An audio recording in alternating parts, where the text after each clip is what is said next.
Pag-asa Visayas mitataw nga walay atmospheric phenomenon nga ma-associate sa nakitang pag-spark o pagsidlak sa kalangitan nga nakuhaan og video sa pipila ka mga netizen. Ang report ni Luan Merondina. Sa video nga kuha sa netizen nga si Ali Nice, makita ang daw sa kadakong spark nga midanag sa kapanganuran.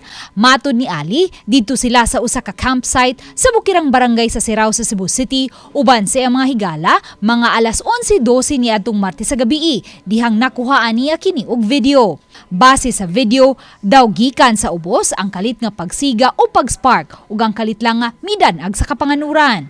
Apan matod ni Engineer Mark Gales, weather specialist sa Pag-asa Visayas, nga di ma-associate o di mahulagway sa unsa mang atmospheric phenomenon ang video ug posibleng may nahitabong explosion sa bagatang bahin sa Subo. So matay nakita na from the sky o sa langit padulong ubos, ato nakita is ground na gyud siya dito na nagsiga-siga. So mura siya ga-blink siya. So possible there's an explosion near ground. Sa Pigasbahin, gawa sa Intertropical Convergence Zone kon ITZZ nga nakaapekto karon sa nasod ug mao'y nagdala sa mga localized thunderstorms, duha ka cloud cluster usab karon ang gibantayan sa Pag-asa. Ang usa nahimutang sa sidlakang bahin sa nasod, samtang ang usa naa sa kasadpang bahin.